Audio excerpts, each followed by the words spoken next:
Hey everyone, and welcome to another episode of the Post Podcast, where I talk to creative minds about their inspiring professional journeys. I'm your host, David Gidali, and this is episode 30.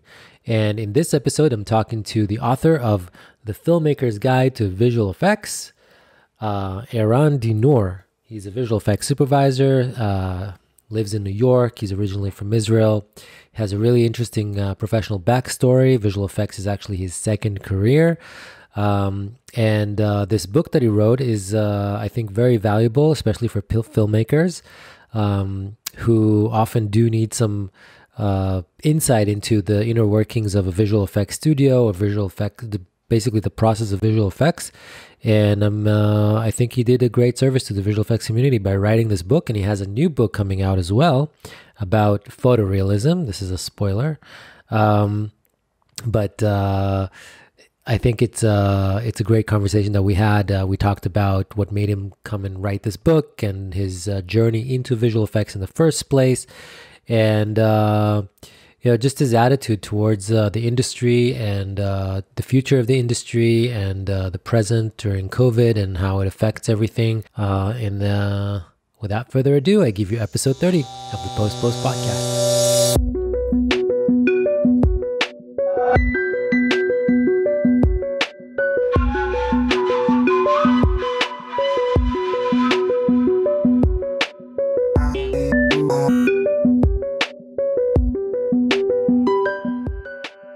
First of all, you're based in New York, but you're originally from Israel, right?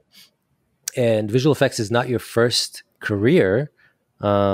Usually the Post Podcast is about people who ventured away from post-production and started new careers like directors. This is kind of my first interest in making this podcast, was to talk to people that have managed to take that leap that I'm trying to do, is to kind of expand beyond just being in visual effects, but also being a storyteller and leveraging my knowledge in visual effects.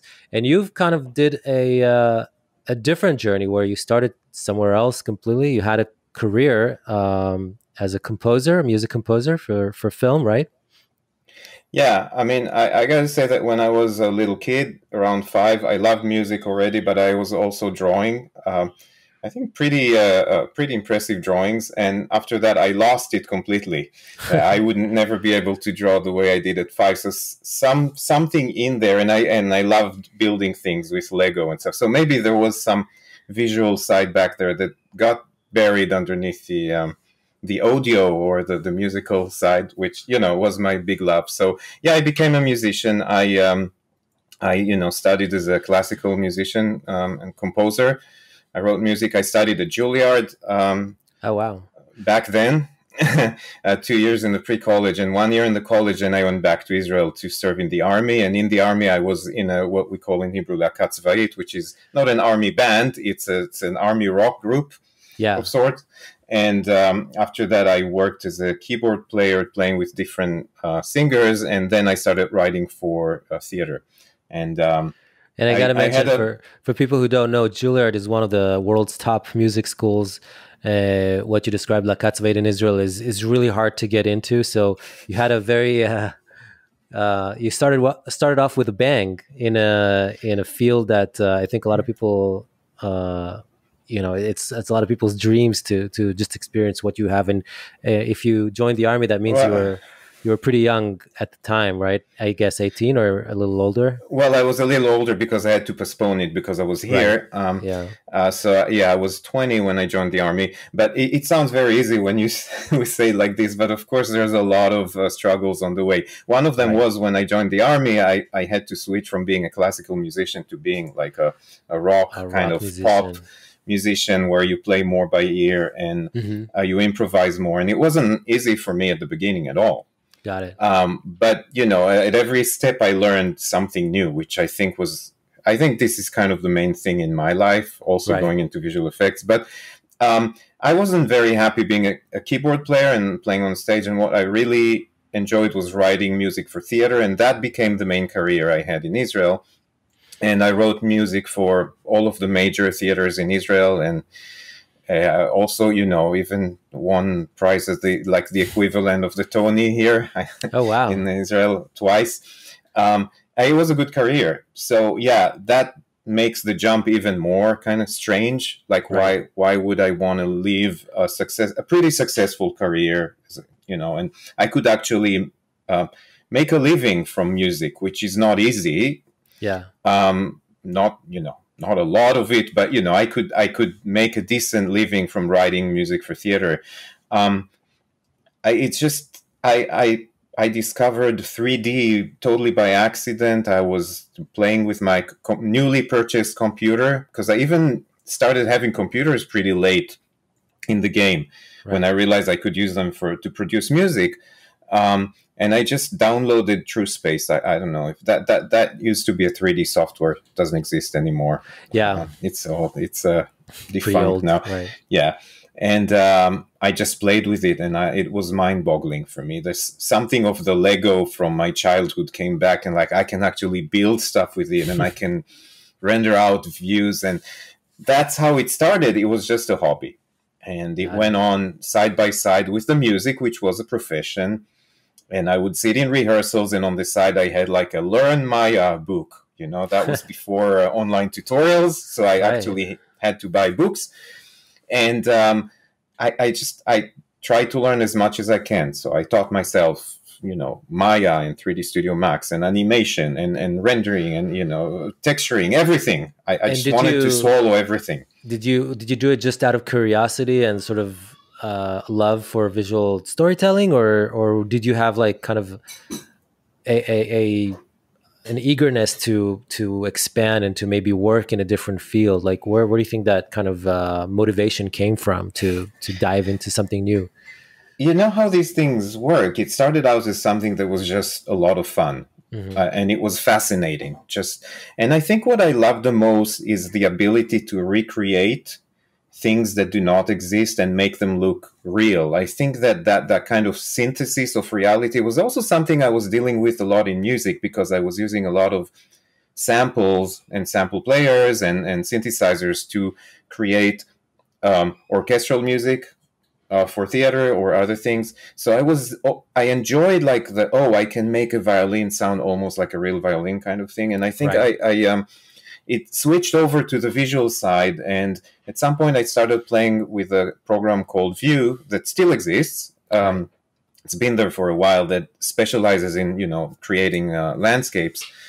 Um, and because I love landscapes and I love landscape photography, and I just the ability to like create something, synthesize something that looks convincing, looks like a photo, was fascinating for me. So that was the main motivation. At the beginning, I wasn't thinking that I'll be working in it at all. And Yeah. then I was saying like, yo, maybe one day I'm going to be an animator in a little studio in Israel or something. I didn't think much beyond that.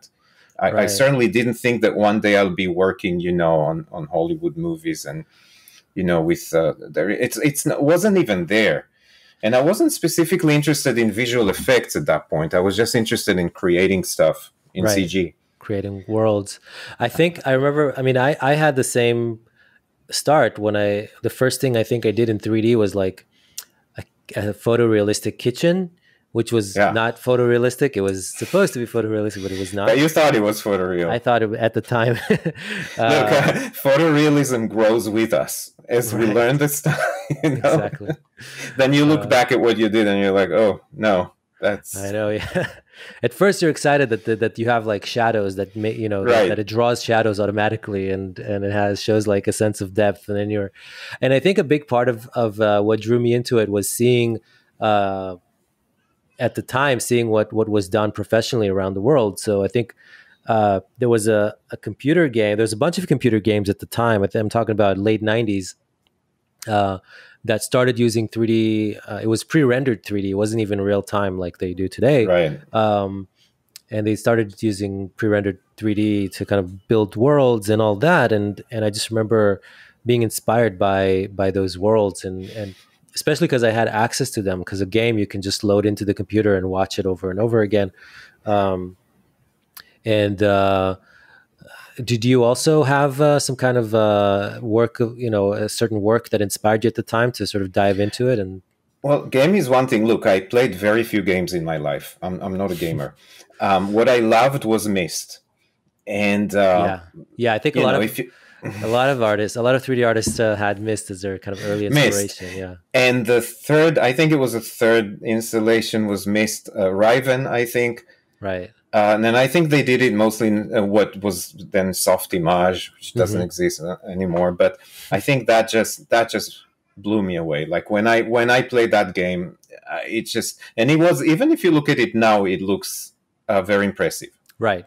Yeah. And it wasn't really, you couldn't really move in 3D. You know, you just like jump from one slide to the other and turn around. But and so that was one thing. But I think the attraction to visual effects and especially to matte painting, that was the Lord of the Rings installation. So Lord of the Rings, I watched that, and you know, those sweeping, you know, wide shots of those New Zealand mountains, plus all the added kind of castles and villages that they did as matte painting.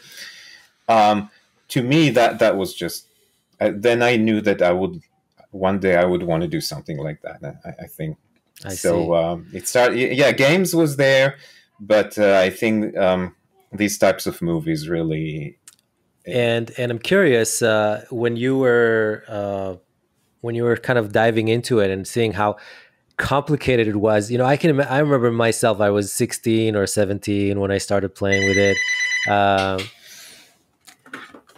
I felt like I had the whole future in front of me, and you know, this is sort of what I wanted to do anyway. I wanted to be a storyteller, and I knew that I was also, by the way, a musician, but an amateur musician. I played classical music as a kid and stuff. Yeah. And music actually came very easy to me, especially when it comes to playing from hearing. And I mean, I hate notes. I never, and every time I learned how to play something, it was from listening to my teacher playing it and kind of slowly reconstructing it in my brain, and improvising. Like I had a knack for it, but I always, for some reason, felt like it was not going to be my profession, just because it's too much fun and it's something I want to be able to do in my. I want to be able to get to it when I feel like it, and I don't want to be forced to sit in front of the computer, because when you're forced, to do something, in front of the keyboard. That's really interesting. What you're saying is really interesting, because you're saying that you didn't want to make something a profession because it was too much fun. Right. And for me, it works the other way around. It's like, I really want to do something that's a lot of fun. It becomes a profession, and then it's less fun. Right. That's what happened with music. You know, it became a profession. At some point, I felt like I'm just, doing stuff to get paid for. Right. And I got to say that it's not like I don't like doing visual effects anymore, but it changes from something that's just that you did for fun. Yeah. You just want to do it all day long. That's something that you're like, okay, time to go home, right. Or in these days, time to log out. Because we don't go home anymore. We are home. But yeah, it's interesting that you wanted to kind of preserve and protect the fun part and not make it a profession. Yeah. Yeah. Yeah. I mean, I'm saying it now. I don't remember if it's hard to tell back then if it was a conscious decision not to do it professionally. I know my mom was against me doing it professionally. Like, very. It's not a profession. Yeah. Yeah. No, she wanted me to study because she wanted to teach me perseverance and to kind of and commitment. That was very important to her. So I wanted to stop many times just because it was just boring sometimes sitting with the teacher and reading notes, because I didn't like that part. But that's something that she really pushed me to do, sort of to kind of get the skill and learn that not everything in life comes easy, and you have to kind of push harder and like persevere. So I think I've definitely taken that experience into everything later that I've sort of forced myself to self study. But yeah, she was definitely against. She was just not seeing it as a viable profession, just because how hard it is to be successful. And we have people in our family who also went to Juilliard and who are professional musicians in our extended family, not very close family, but she could tell back then it was really a tough mountain to climb, and she wanted me to have a secure job, as ideally as an engineer or something like that. And, to have, ironically, I never ended up being any of that. And I'm still in a very tough position, trying to make a name of myself. But I think it's remarkable. One thing I wanted to say is that when I started, I was 16 and I felt like I had the whole world, my whole life in front of me, and diving into something this kind of technologically complicated, especially without online tutorials and without a lot of, without a big community to support you and to provide you with the knowledge, was something I can't even imagine myself doing at this. And I'm not even as old as I think you were when you made the switch. I don't. I'll preface it by saying there's a great podcast that you did with Alan McKay. And I'm a big fan of Alan McKay's podcast. It's if anybody wants, I highly encourage episode 172 of the Alan McKay podcast with you. I think it was a few years ago, 2 years or something, or like a couple years, yeah. But you guys really talked about like this journey as well, which was great to listen to.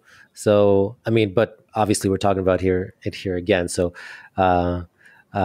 just if anybody wants another angle, that's a great podcast to listen to. But anyway, back to what you were saying about, we're talking about starting about age and starting. Look, it's something I use myself as an example to my students. So I've been teaching at the School of Visual Arts in New York, SVA. This is my 8th year. Oh, wow. And and I teach at a senior class. So that's, they're working on their thesis project, and that's where they, soon they're going to graduate and start their life. Right. And it's really important for me to not just teach them how to do stuff in Nuke or compositing, but also give them some advice as they start, because I know how daunting it all feels, especially when you're young. And one of the things it's really important for me to stress out that it's never too late. Yeah. And you should not look at your life and say, well, I have to take decisions now and they're going to shape my entire life and that's it. Right. If you look at it that way, it feels even more daunting, and it's also wrong because, I started. So the big change was when I was hired by ILM Singapore and moved with my family, because I already was married with 2 little kids. Wow. Moved, the young one was only a few months old. She was just a baby. Wow. I wanted so much to work at ILM, and I was so amazed that they're even offering me an opportunity, because they knew that I don't have any professional experience. So just for anybody who's not in visual effects, because this podcast is not just for visual effects artists, ILM, Industrial Light and Magic, is probably the world's most famous visual effects company. They did, Star Wars and Jurassic Park and all the they basically invented the industry. They started the industry, they've invented it, and they're still one of the most, they still work on the biggest films out there, including all the Marvel movies, and I mean, they're kind of frequent collaborators. Everything, Star Wars and Marvel and anything you can think of. They're still amazing, and they're still pioneers every step of the way. What they did on The Mandalorian, now you see it everywhere, the kind of using of what they call virtual production. Yes. Where you use a game engine to screen, and a LED screen and all that. But they're always innovating. That's what's great about them. Back then, they just opened a branch in Singapore, and they brought people from all over the world. So we were really an international bunch. And within that international bunch that they first called the Digital Artist Group, they weren't quite sure what they want to do with us. Right. I think they wanted to teach us everything. And then they probably realized that they better focus each one of us on a specific task, like it usually is in the big companies. But at the beginning, we learned a lot. I learned so much there. I joined this group of people that were all in their 20s or early 20s when I was 40. That's crazy. I mean, just to recap, how'd you do that is because you started with this sort of unfamiliar program at the time, Vue, I mean, unfamiliar. It was a groundbreaking software that allowed people to create these expansive environments, which was back at the time very computer heavy, and a lot of softwares, a lot of the main sort of industry standard softwares had a hard time with this large number of trees and objects, and Vue kind of created this, allowed artists to bring all that detail into those environments. And from what I understand, Vue hired you based on work that you've done, sort of amateur work you've done with on your own time. They hired you to create environments for their demos and to sort of be an ambassador for the exactly. Yeah. I was back then I was still a musician, and I was just doing stuff with Vue and posting it online. Right. And they saw this, and they thought that I could be useful for them to help create material. And right. So I did that from home in Tel Aviv. They're based in Paris, and so I worked for them for 2 years, and I kept making Vue stuff, and that I apparently came into the attention of the ILM people, the matte painting department, because they were using Vue at that point. Right. And yeah. So they were like, let's bring this guy over to be our Vue artist. And then I came to Singapore, and they said, well, we don't really need, or we're not going to use Vue right now. So right. They didn't know what to do with me. It's an interesting. The funny thing is that it's kind of a repetitive story that I hear, because Hugo Gecha, who was here a few episodes back, who is a visual effects supervisor, he's based in London. He also sort of got his break. His opportunity to work for The Mill, which is also a world-leading company that specializes or used to specialize in commercials, but now they do everything. Because of his familiarity with Nuke, which at the time was not a big tool, now it's used everywhere in the industry. And just because he, at the very kind of early stages of his career, sort of took the leap and started learning this new tool that nobody really used, he got this amazing opportunity. And another guest I had, Colin Levy, who's much younger, but also a very successful artist. He just sold a show to Peacock, if I'm not mistaken, and he also kind of had his start with Blender.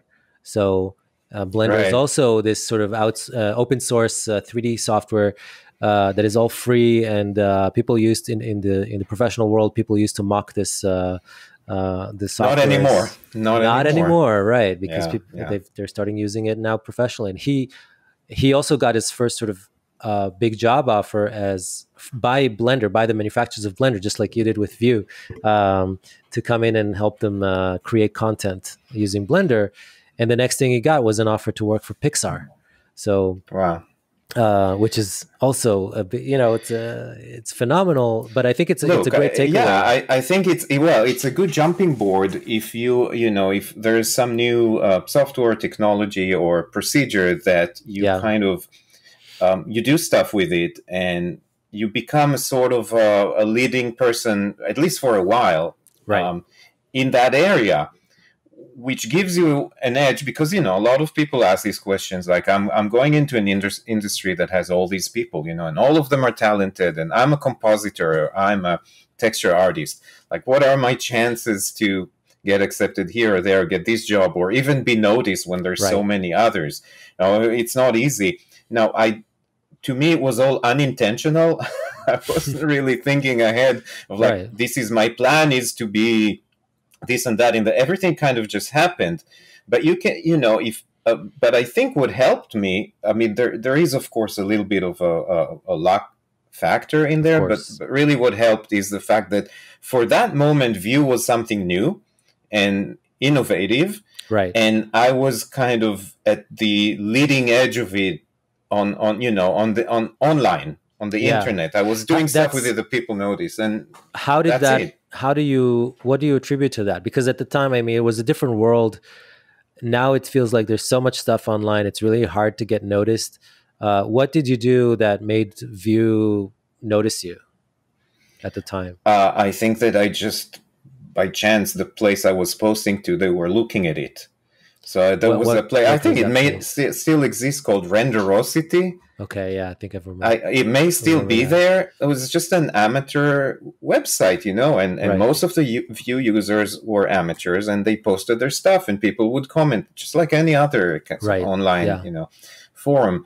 But I guess it just people started, when you post, people start looking at it. There is kind of the more people. It still works like this today, but I agree that today is so much harder because how many YouTube influencers do you have? How many people doing podcasts you have to do for each? It's so gigantic. Exactly. And back then we're talking, 12, 13 years ago, everything was smaller online. The internet was a smaller place. Yeah, unfortunately, I think today you just have to have a really good demo reel, as good as you can show. And I sometimes I see. So I'm jumping ahead to probably something that, but I'm finishing my second book right now. Yeah. And as part of that, I wanted to find, the book is about photorealism. Okay. It's a guide to photorealism. The only thing the book talks about is how to make things look real. Wow, both in CG and 2D, and for different sections, not just visual effects, but also architectural rendering, product visualization, and games. Right. Because the same kind of rules or aspects or issues kind of go around all of this. It all has to do with light and so forth. And for that, I was looking for photoreal artwork, CG and 2D. And, I was just looking around at ArtStation, and I found amazing renders and amazing work from people from all over the world. Yeah. Some of them, a lot of them not known to me, but also, not known in the community. Or one of the images that I'm using, which I find to be extremely photoreal, was created by a student who hasn't even started working. Wow. And so you can find through that wealth of you can spot people who are extremely talented. Right. So it still works like this. It's just there's so much more of it. Yeah. So much more. Yeah. So the chances of bumping into someone. It reminds me, I did this spec commercial for Doritos. Doritos does every year for the Super Bowl, they do this competition for independently created commercials for Doritos, and I decided to go. And my idea, that actually was not my idea, was my cousin's idea, was to have a monster eat a kid in the commercial, and with Doritos being somehow connected to the whole story. And I wanted the monster, and the monster obviously had to be CG. And I looked online, I searched for monster designs. I've actually searched for designs because I had someone in mind to create the monster. I just wanted to give him some references. And then one of the designs caught my eye. And as I was looking at the guy's portfolio, because I wanted to see what other monsters he designed, I realized he's a neighbor. He lives in Pasadena. And when I was in LA, I was like, hey, he's close by. So I wrote to him and I called him, and a few days later we had coffee, and he basically designed the monster from scratch for me. And he's also a 3D sculptor. So I basically got, and he was young. He was still a student at the time, which was also crazy. It's very similar to your story. And that's how I ended up getting the monster. It was completely by luck, and he's a great, good friend. Now he works in the game industry and is very successful because he's super talented. Wow, that's a nice story. Yeah, and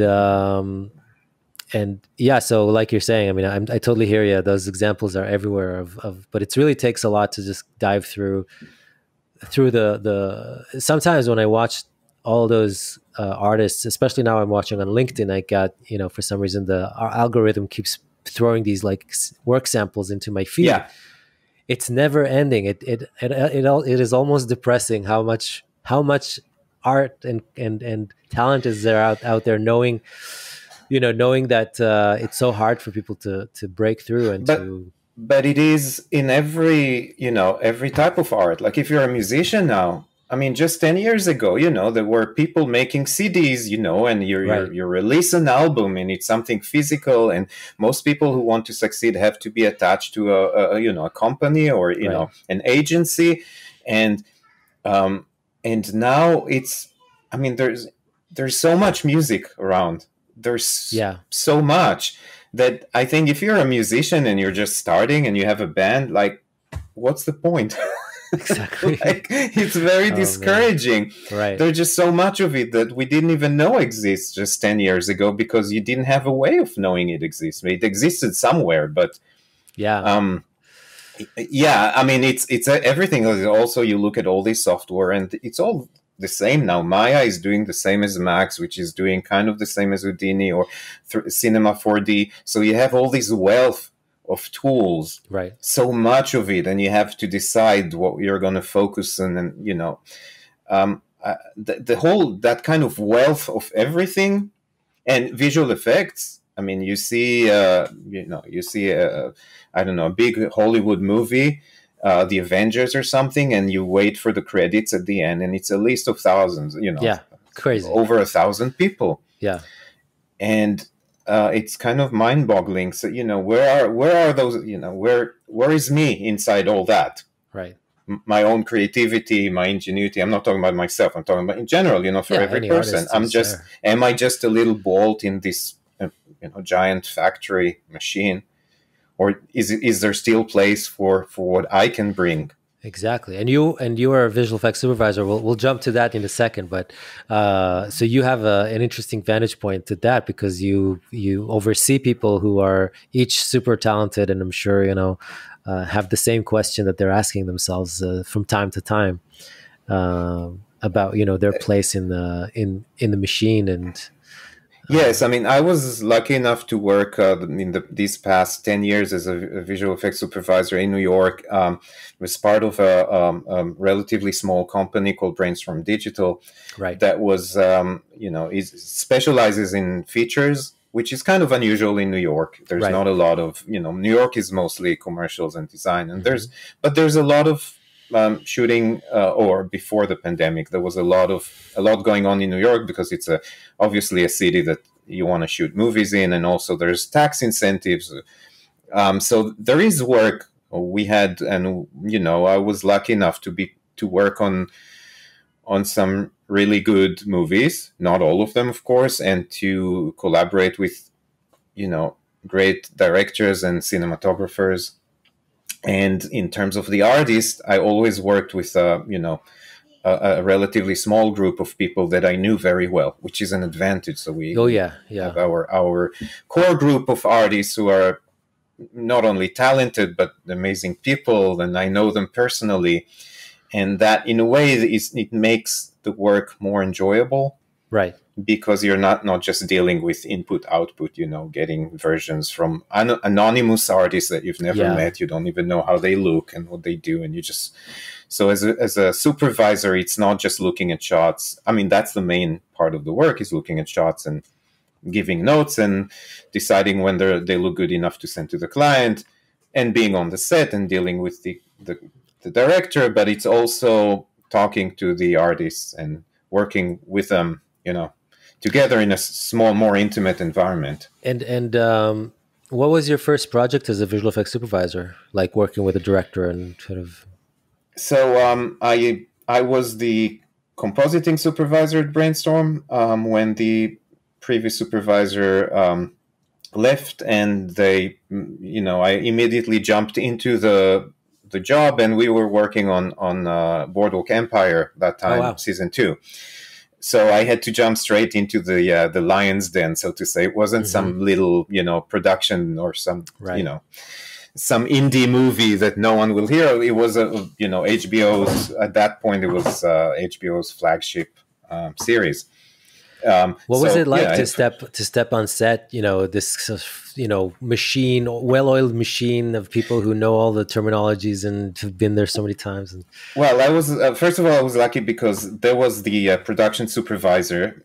Even though we were the main, or we did almost everything on season 1 and 2, there was a main production supervisor. Who was dealing directly with the producer. So I did not have to deal with that. And when I jumped in, it was already shot.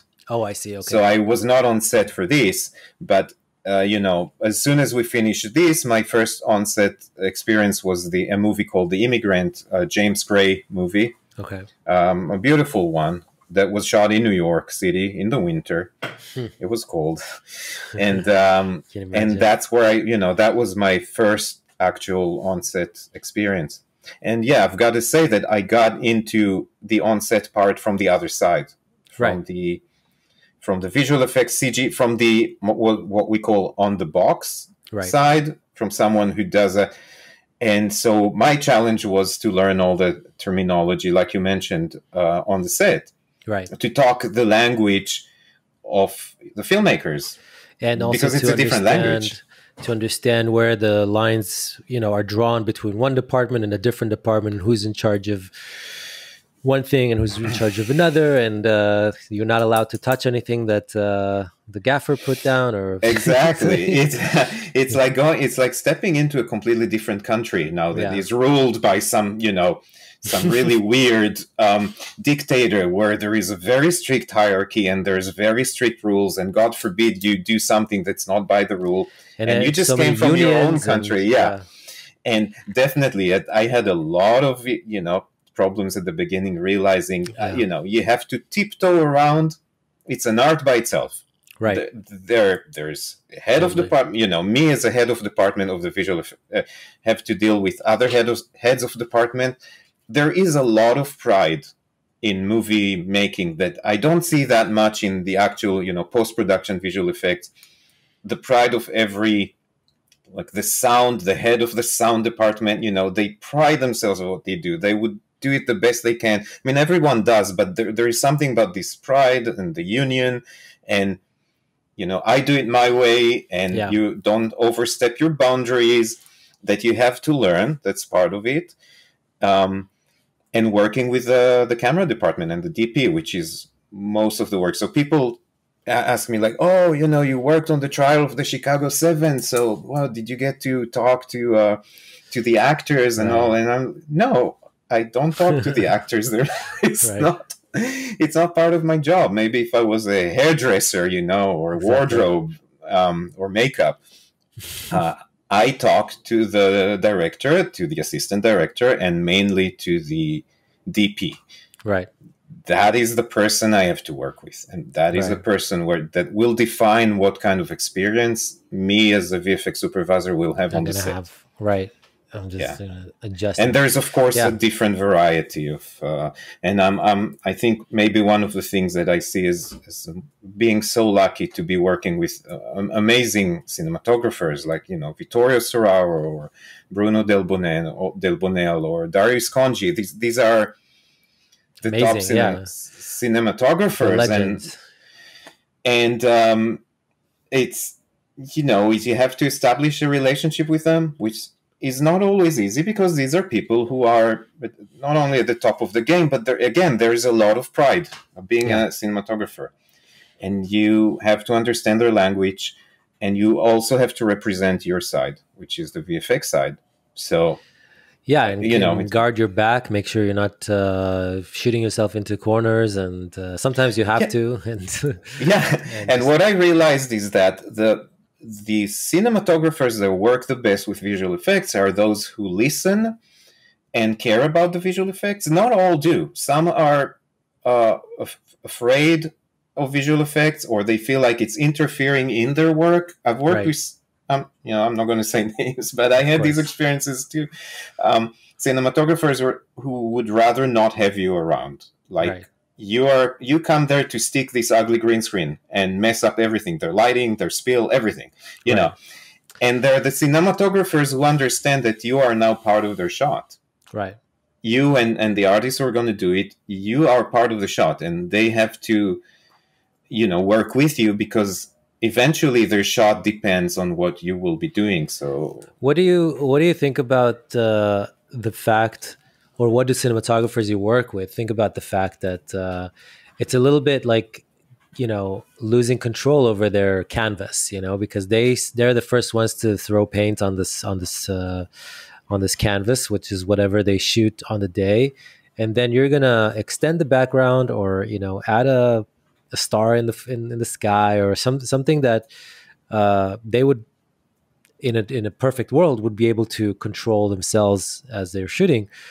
Are they? Do you find, first of all, are some cinematographers present in the post production as well, kind of giving notes at all, or that you worked with, or what's the process like for? What do you feel like their processes or their way to communicate? I think there's as many processes as there are cinematographers, which I think applies to all of us in a way. Some cinematographers are very involved in the post-production. Some of them come to especially in the DI stage, and of course it makes sense. This is part of their world. Some shoot their stuff and are like, okay, I did it. Now you guys take it, do whatever. Right. I finished my job. I'm happy with the way it looks now. If you want to ruin it later, go ahead. But I think the ones that I'll give you an example. For example, sometimes we shoot, let's say, a night driving scene. Okay, you have a night driving scene, and you're putting green screens so that we're going to be able to replace the window. Something that is being done all the time. The DP and the gaffer will set up the lighting or the brightness on the green screen to optimal levels, which are by the book. And then I come and I ask them to reduce the lighting. The reason is that I want to have a darker green screen behind my subjects, because I know that I will replace that with a dark screen background. with a dark background, right? And I want to protect the edges. Mm-hmm. And if there's too much of a difference in luminosity, the edges are going to be bright and ugly, and the compositors will have to struggle with it. And eventually the shot will lose. For some cinematographers, it's like me stepping out of bounds. It's like, you're not going to tell me how to light a green screen. I know, I've been doing it for 20 years. And in a way, they're right. Some cinematographers will say, whatever works for you, I will do it, because you're So the attitude changes, and I have to deal with either one or with something in the middle. Right. If they're against it, I will try to explain the reasoning behind it. They cannot possibly think of every step down the line in terms of visual effects. This is not their world. Just like I am not really involved in how to fit this lens onto this body. That's not my world. Exactly, yeah. So, it's something that you only learn from experience. There's no book for it. But that's one of the reasons I wrote my book. Exactly, which is a great segue. So you decided at some point, I mean, you've done some courses, like you mentioned, at School of Visual Arts, and also I know FX PhD, which is an online course about, I think it was about matte painting and environment design. I think 3 new courses that focus on environments, 2 view courses, and 2 speed tree courses. Yeah. Which are all tools that are designed for like creating environments in 3D, 2D. Because I love it, natural environments. Yeah. And then at some point can you talk a little bit about what made you decide to write that book? Like, have you ever written any books before that are unrelated to visual effects, or? No, I didn't write any books. I did write, many years ago, I used to write little tutorials and articles for 3D World magazine. Yeah. It's a British magazine.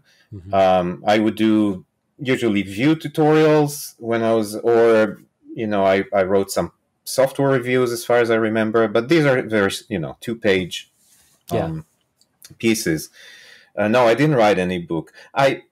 I felt very strongly, just like we discussed right now, how important it is for filmmakers to understand the process of VFX, if not down to like the buttons to push in Maya or Houdini, not to that level, but to the level that relates to them. Right. Like, why would you want to push down the lighting on the green screen, for example? And also for producers, especially for the budget side, because these questions come all the time. Why is this shot so expensive? Why is this one not? And these are 2 green screen shots. Why is this one 3 times as much? Well, there is a reason for it, but it's hard to understand. So I thought maybe I'll do I'll write some online tutorials or something. I wasn't sure how I can, but I felt there's a need for it. And then I was actually contacted by Routledge, Focal, the publisher, the acquisition editor, just emailed me through my website and asked me if I would like to write a book. Wow. And I said yes, and actually I have an idea. I know what I want to write about. So it was immediately I felt like, yeah, that's the way. What do you think made them reach out to you specifically? I mean, were they impressed by some previous work you've done or courses? What was I don't think he ever told me exactly, but I'm assuming acquisition editors go around and look for potential people to write about certain subjects. And since he was in charge of, filmmaking, he was maybe looking at my website, saw that I worked on this film and that film, and thought that you could, maybe. Yeah. I'm not sure. But he reached out to me, and that started the process, which ended up with the book. That's crazy.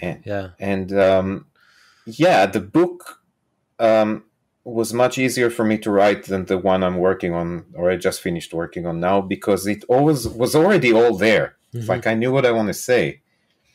And it sounds like you were.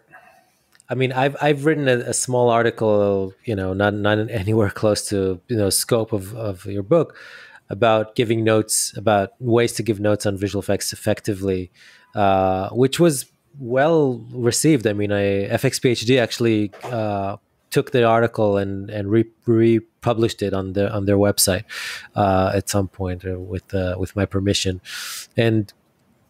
but that came out of sort of an urge to communicate, because it's after work, after a few jobs, a series of jobs, and one was with a great communicator, a director that really knew how to effectively give notes, and one was someone who made all the mistakes possible. So I had this kind of information that I had to dump on something. So it was kind of the brain dump. It was an outlet for this, for the frustration that I felt, and in seeing the two polarized, approaches. So was that something similar to the way you that what made you kind of think about this book? Sort of a combination of good examples, bad examples, something that your brain kind of wanted to just channel into something. Yeah, well, there's different parts in the book. There's different chapters, and some of them are more informative. But there is a chapter where I discuss communication. And right. I know it sounds like a cliche, but communication is almost everything. And it's true in everything we do in life and in every kind of profession, but we still tend to forget it in visual effects. And I have to say that as a VFX supervisor, there were days where I couldn't sleep at night because somebody gave a note and said, this shot is not looking good, this is looking CG, this doesn't look real, or something that hurt your feeling very much, even though you're not even the person who did the shot, yeah. But I feel they're all like my little babies in a way. I feel responsible, and we tend to forget this. We tend to forget that there are people behind it. These are not machines that make this, of course. They're artists, and they have feelings, and they're usually trying their best, and sometimes they fail. And they're a visual effects supervisor like me who try to make everything look as good as possible before sending it to client, and sometimes don't know what the director wants, or think differently, or make a mistake. Right. We're all people, and that's totally understandable. It still strikes me as surprising how many times this is completely, it's just not understood. Yeah. Mm-hmm. And some of it is, you would have a director sitting in a review room with a supervisor and a coordinator who notes down the notes. The coordinator just tries to follow up a stream of thought of a director and types it all in, hoping to not miss anything because they're trying to do their job. Everybody's trying to do their job. But then he sends this stream of consciousness email or something, or post it on Shotgun to me or some supervisor, who then has to decipher this stream of consciousness. Or on the other hand, some other coordinator decides that they're going to short script what the director said into a few words. The shot doesn't look good. It looks too CG. Yeah. And send it over, which in that case, you're trying to decipher what that means. Plus you feel bad. Yeah. Because you feel like you've been shouted at. And it's very easy to do it differently. It's very easy. You can write, this is looking much better than last version. I really like this, but this should be, and there are ways to be specific on frame X and Y. I feel that the top corner is too bright or something like that. Right. Yeah. It's all doable. It makes a huge difference. I have to give an example. For example, the last big project I worked on, and that was all remote from home, was the Trial of the Chicago 7, right. Aaron Sorkin's movie, which just came out recently. And I was on set in Chicago the 2 weeks that we shot all the riots in Chicago, which was, a lot of our work was adding more people. Yeah. The part, you're limited in the number of extras you can employ on the set, and we had to double the extras and the cups and make everything look bigger. And I felt so lucky working with an editorial department, the editor, the assistant editor, and the second assistant editor, that even though they worked from home too, because they were forced to, go home and work remote, they were so professional and so precise in what they wanted. And they also listened to the other side, an understanding of any difficulties. And there was a good dialogue going on, that even though we were slammed with like 200 and something shots with a very limited team working from home, it was a pleasure doing it. And the good communication and good, human personal relations makes all the difference. Oh, totally. In our, it really makes the difference. And I think that directors would communicate differently on set with people that they interact with personally, in person, than they would, on email with this sort of virtual entity that is somewhere else, that does, does this magical thing they don't really understand, that, such a technical process sometimes. Yeah, and I agree that a lot of times filmmakers feel intimidated by visual effects because we're doing all this weird stuff that it's not quite clear, which is another reason why I wanted this book out, to write this book. And when you're intimidated, you're suspicious. Exactly. I worked with a director like this on one of the projects I worked on, that kept saying, yeah, you guys you're gonna charge tons of money from me. You're gonna ruin us. And it was like, so what am I doing here? Even, why are you so suspicious of us? We're not. Nobody in the VFX business is just trying to enrich themselves. It's usually the opposite. We're doing a lot more than we're getting paid for. What is this suspicion? We're doing the same thing as everyone else.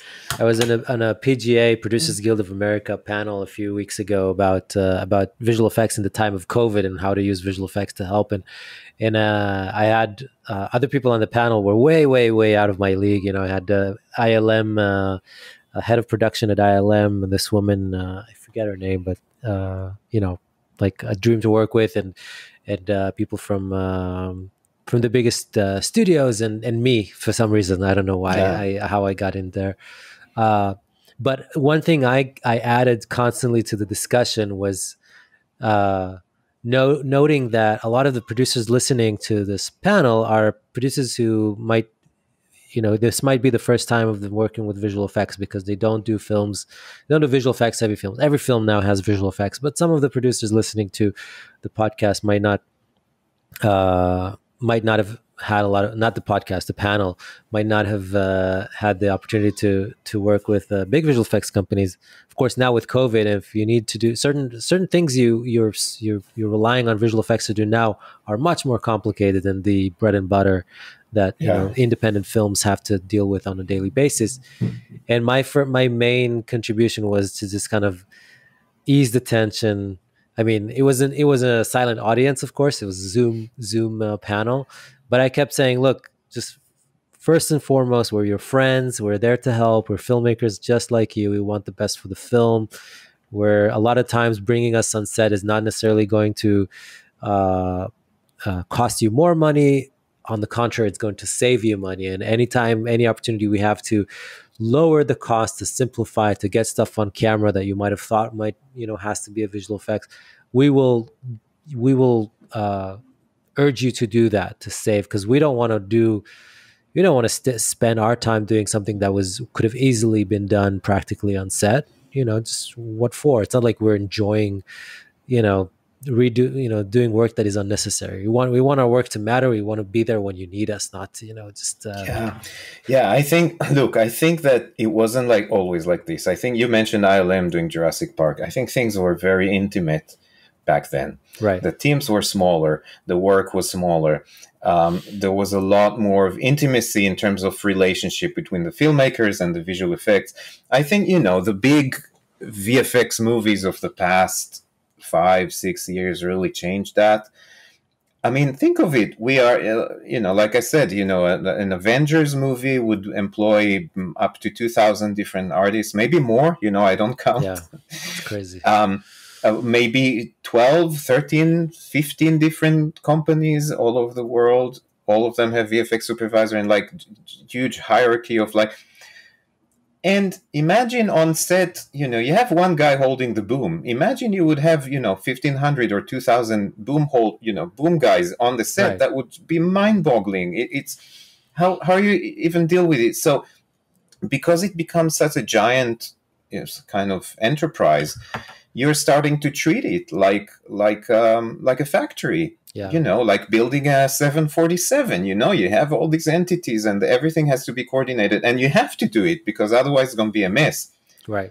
But you're losing the feeling that visual effects, you're starting to call them vendors, which right. is just a word, right? But there is some connotation of the word is somebody who's selling you something. They're going to produce the little thingy in the 747 that you stick in the cabin and does that, and they just do that.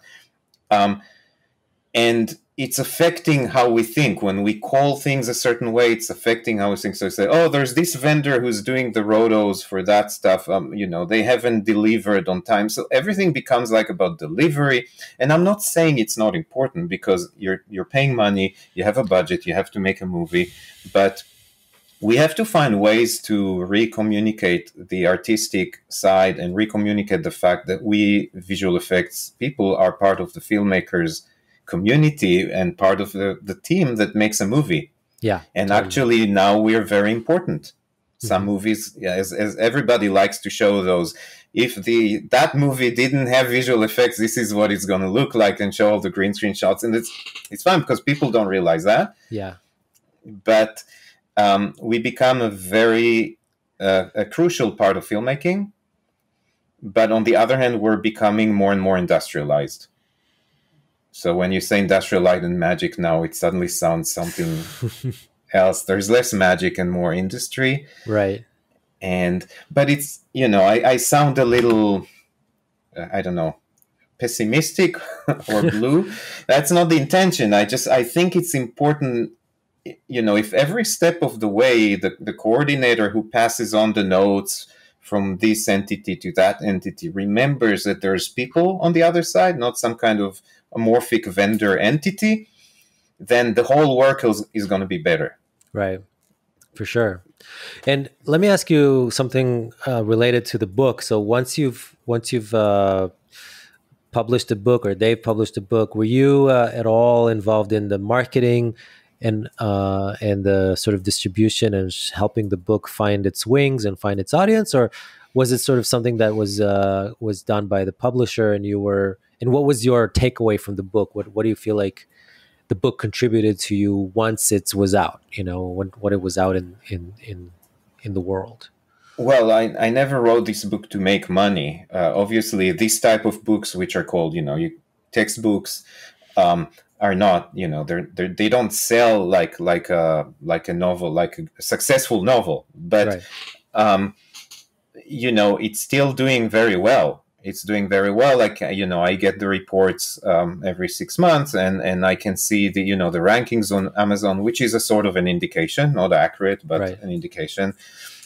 And I'm happy to see that the book, I also got a list from the publisher that shows all the different colleges and universities and film schools and art schools that have adopted the book as a textbook. And that's the thing that makes me the most happy, because this is where I want it to be. I think that's where it can help the most. Right. With students, people who are just now learning the profession or learning to be filmmakers, and it's enriching, their learning experience.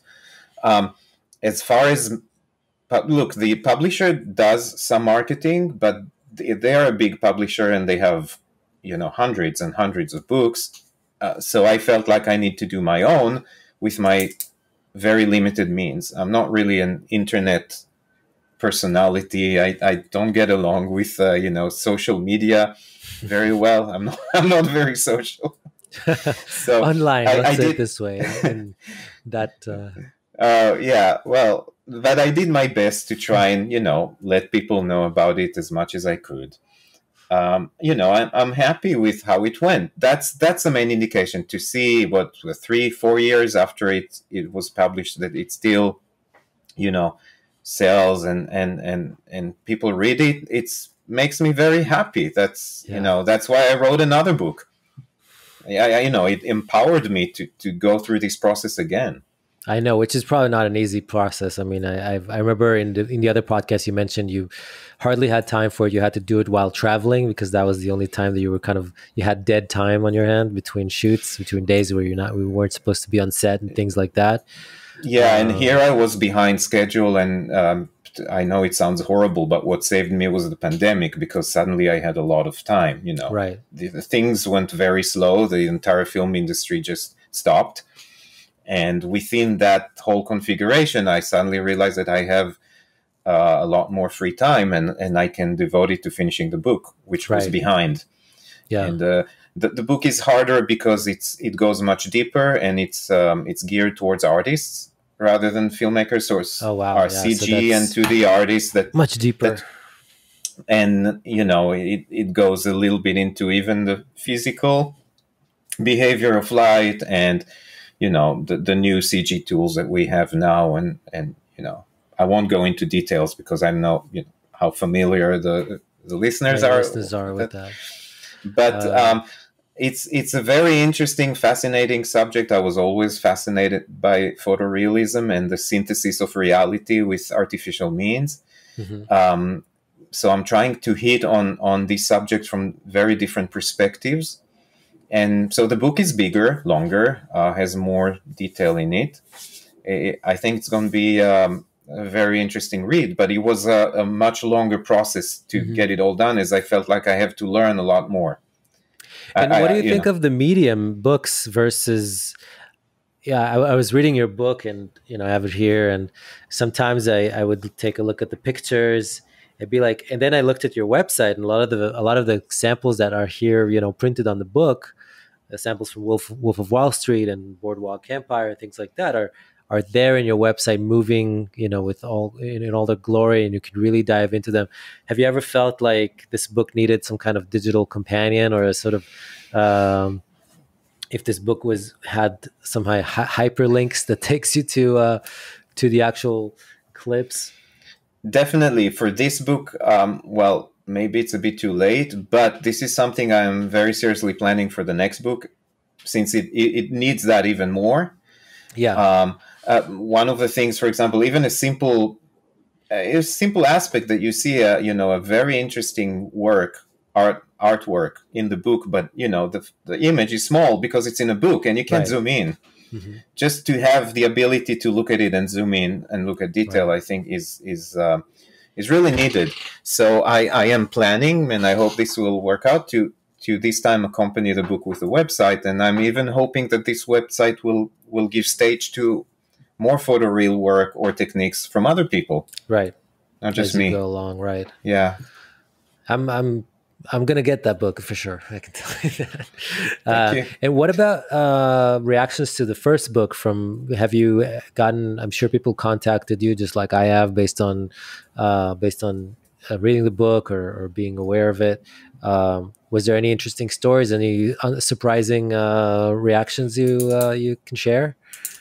I mean, there were a lot of interesting and heartwarming reactions, and people, for example, there was a filmmaker from, I think, the West Coast. I don't remember if LA or San Francisco, who contacted me and said, I just finished reading your book.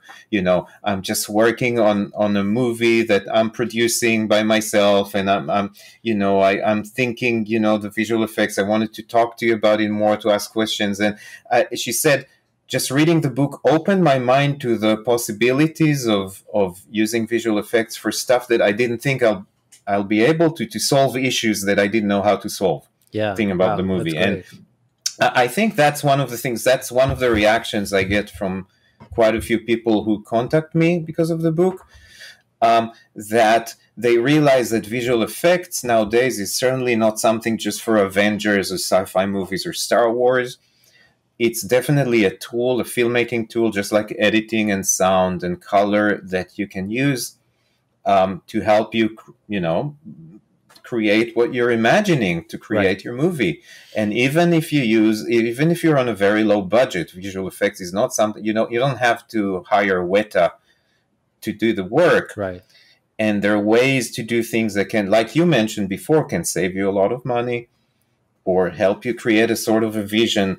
Exactly. And I, that really makes me happy when people say, oh, I read your book and now I see that I can do it this way, or I didn't think of it. So, and I guess I'm going to start wrapping up, but you're writing your second book now. It's when is it coming out? It will come in 21. So it will hopefully in a few months or a couple months go into production.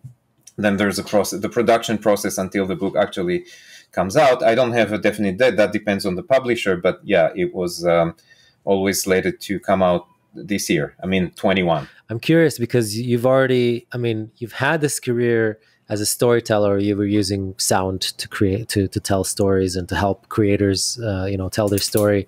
Then you moved into visuals, the visual storytelling part, ended up helping creators tell their story with visuals, even though that's not specifically what you were going for when you started, or when you started that migration. So it seems like you got all those two things kind of conquered. Are you ever curious about taking on more of the storytelling sort of disciplines and maybe becoming a storyteller yourself, or like in overseeing both visuals and sound, which basically makes you a director in a way? I have to say no. I never wanted to be director, and I, for some reason, making movies is not really what interests me. I think I was always attracted to the visual side in movies. And of course to the sound side, because I wrote music not so much for movies as for theater, but it's very similar to writing music for. I have to say that most movies I watched, the music doesn't really, I don't find it very exciting. I think that movie music, especially in Hollywood, in American filmmaking, have become a sort of a cliche. Not a cliche, but also a bit industrialized. Right. Yeah. Very, very repetitive. Yeah. And, I find more interest in like musical theaters or places that give the music a bit more. There are some movies that have amazing music, but there are few of them. Right. There's more movies that have amazing visual effects to me now than have amazing music. But yeah, I don't plan on becoming a director. I don't think this is a path I wanna choose. Have you ever been offered based on your on-set experience, based on your No, never. And I don't think I ever indicated to anyone that this is something I would like to pursue. So I see. That has never been. It's funny, I got to movies through my doing CG environments. My fascination was with more of like the photography side of it than the movie side of it. And I learned movies as I went. I understand movies so much more now and movie making than I did 10 years ago, but it wasn't because I wanted to make movies. Got it. Yeah. And so I guess another question, because my experience on films, usually the films I'm on, I'm in charge of everything. There's no separation between 2D matte painting and a 3D creature effect or whatever, that happens there. But in your case, I assume it's two different departments, or, everything ends up in 2D at the end of the day. But when it comes to asset creation, characters and things like that, you probably have different people in charge of that side of the pipeline, and also maybe on set as well, like supervising at least acquiring that information, or do you oversee that as well? No, look, on set, the supervisor is responsible for everything. So that could be, and it's not always clear at that point if a certain shot will need CG or just 2D. Right. Sometimes it's clear, sometimes you don't. The methodology is not clear. A VFX supervisor has to be familiar with all of the aspects, and right. and I actually started in 3D, not compositing. Right. But I can say that nowadays I'm much more of a compositor than a proficient 3D. But compositing and lighting are very similar, and they kind of play together. Right. And there is a strong connection between 3D and 2D. First of all, a lot of compositing now also has 3D in it. Mm-hmm. So the differences are blurred nowadays. Right. But yeah, in bigger companies, these are different departments that are work with different software and have different methodologies. But as a head of, say, the 2D department, you have to be in connection with the 3D, because those things, the assets are being shared. Right. So, you have to go back to the 3D department and say, can we get, a direct diffuse pass, or can we get a position pass, or could we get these separated in these layers so that we're able to come? And right. So it's all connected. Yeah. It's all interconnected. Okay. And so I guess my last few questions is first, that's kind of how I wrap my episodes, is what would be your advice you would either give people starting now, or yourself if you could? Of course, you started with already, at least in the visual effects world, you've started with a career full of at least work ethic advices, which I assume was a great way to enter this new career, because you've obviously had a ton of knowledge, when it comes to just work ethics and things like that. But yeah, what would you want to leave people with, specifically on this podcast at this time? Now with COVID-19, you can integrate that into it as well. Yeah, I mean, it's hard not to integrate it. I mean, we are recording this podcast in very unusual times. Right. And I have to say that my previous year at SVA, the students who graduated in this last spring, my heart goes to them, because I had a big class of 17 students, and most of them were extremely talented, and I was very impressed with them. And usually I would try and bring the most talented to work at Brainstorm with me, or at least to help them find a job somewhere. And, I saw their difficulty of getting a job, and it's breaking my heart. So these are difficult times. We can only look at the future and hope that things will get better eventually. Whatever, I don't know how long it will take. I'm not an expert on that. These are difficult times, and they're also very tense, politically in the U.S. right now, where we have an election in a few days. And but regardless of that, my first advice always to everyone was do as much as you can. Just do stuff. Right. Do stuff. Put it on the internet. Put it on your website. Put it on ArtStation. Put it somewhere.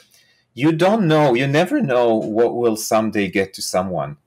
Right. So do not just sit there and say, "Well, what do I need to do to succeed?" Don't ask this question. Just do. Right. Do what you want to do. Do what you're best at, and let people see it, and they'll decide if it's good or bad, if it's worth it or not. Don't bother with that. I think that's my first advice. Just do. Yeah, and what a great example you're setting yourself with your starting sort of your starting journey in visual effects. The last thing is, where can people find you online? Which is a funny thing to say. Obviously, the book is available on Amazon. I'll plug it here again. The Filmmaker's Guide to Visual Effects. Do you already have a name for the next book? It will probably be called The Complete Guide to Photorealism. The Complete Guide to Photorealism. And the long name would be The Complete Guide to Photorealism for Visual Effects, Visualizations, and Games. I'm trying to say it and I'm breaking my tongue. But maybe but that's what the book is. It's trying to be, a kind of a wholesome guide to this. And judging by the first book, I'm sure it's going to be super coherent and well, well packed, and because this book is great in terms of a lot of the things here. Obviously, I already know. I'm not really the target audience for this book. If anything, actually, the reason I got this book a while ago, because I was like, I have to own this book. If anytime a filmmaker asks me something, and I want to be able to point them at a source of knowledge, and so for that, I thank you for putting it all on paper. But another reason is because I was actually thinking of putting together some kind of course for filmmakers about visual effects, because I went to school with filmmakers. I'm surrounded by filmmakers. You're right. I actually have more interaction with filmmakers than I do with in the visual effects side. So I feel like that's an opportunity to share some of my unique entry point into this. And I wanted to see how you had it all kind of organized into a coherent syllabus, if that's the word, I don't know, or like a table of content. And syllabus. It's great. I mean, it's so just from reading it, it's very well put together. And so that there's that, and I know you have a website, erandinor.com. Yeah. And on your website, there's great examples of your work. I will also, I have this podcast has a website, which if anybody listening to it does not know, then it's probably the first time you're listening to this podcast, but it does. And every episode gets a page with a bunch of things that I embed on the website. So I'm definitely going to include some samples of your work, but it's, I'll just on it, the stuff you did on Wolf of Wall Street was remarkable. I know that it also got a lot of attention because you've done a lot of invisible visual effects people didn't even know were there. And it was such a high profile film when it came out. People were very, it seemed like the internet was kind of all about all those invisible visual effects. So that was a great, also a great service for us, for every visual effects artist out there, to have people sort of, to open their eyes to the possibilities of visual effects beyond what's obviously, like sort of a impossible spectacle that people usually associate visual effects with. And yeah, so is there any other place online that you like people to contact you that you want to plug, or? Well, I can give you my email and you can put it up there. I'm happy to get emails, Okay. It's the easiest, fastest way to connect. Can also send me messages through my website and that will reach me. And that's great. And then apart from starting this new role at FuseFX, what else do you kind of, is there anything else besides that and the film that's coming out that you sort of you're excited about that's about to happen? Like, maybe, I know COVID is kind of obviously poo-pooing on everything, but yeah, I'm very excited about the Microsoft Flight Simulator. I'm really into it. Yeah. So maybe that's my next talking about career. Photorealism. Yeah, part of it I got it because I was really interested in the in the photorealism of that, which is, or it's obviously a giant step forward. But then I really got into just flying planes, so I'm really interested in that. Do you fly planes in reality? No, this is here's something I missed. I always wanted to get like a pilot's license, just on a like a small Cessna or something, just for the fun of it. And in the States, it's easier to do that than in Israel. It's also cheaper. And I didn't do it because I didn't have time, or I don't know, didn't have enough drive. And now it may be a little too late. I don't know, maybe not. But I'm not sure. I've got Microsoft. I'll just mention that I am also in the process of getting a pilot's license. Really? Yeah. Okay. So we have to talk after this podcast or another time just about that. Yeah, for sure. It all stopped when I had my baby. It sort of reached a halt because my wife was like, let's wait a little bit, because she was a little scared of me making crazy mistakes out there. Yeah. But yeah, I got to land. There was this close from doing my solo flight, but so you're advanced already. So yeah. I actually had a head start. I was in the pilot's training program when I was 18 in the Air Force for about 8 months. So I got to fly the Piper. Piper. Pipers. Okay. Yeah. Didn't get to the fugas. That's my biggest regret, because the fugas are awesome. And I got to learn all about them. I got to simulate being on them, and then I got thrown out of the course like a week before we were supposed to start the actual. Well, I'll get back to you then, because I'm sure you'll help me do better landings before. I feel really embarrassed by how. So. In Flight Simulator or in reality? No, in the Flight Simulator. I think I'll focus on the simulation for now. Right. Well, the trick is all about speed. You got to look at your speed, make sure that it's there's a sweet spot there for speed. I know that in theory. It's like talking theory to a VFX artist, but it still doesn't mean you can do it right. True. Yeah. Well, okay. All right. Cool. Well, thank you so much. I'm very glad I had this opportunity to talk to you right before you're diving into this, super busy time, I'm sure. And maybe we'll have you back later when the book is out and you have a little bit more experience on this new job thing, and it's going to be a lot of fun. So thank you so much again. Thank you. And that was it, episode 30 of the Post Podcast. I hope you guys enjoyed it. As always, if you like it, feel free to share, leave a comment, recommend it to people. And until next time, stay inspired.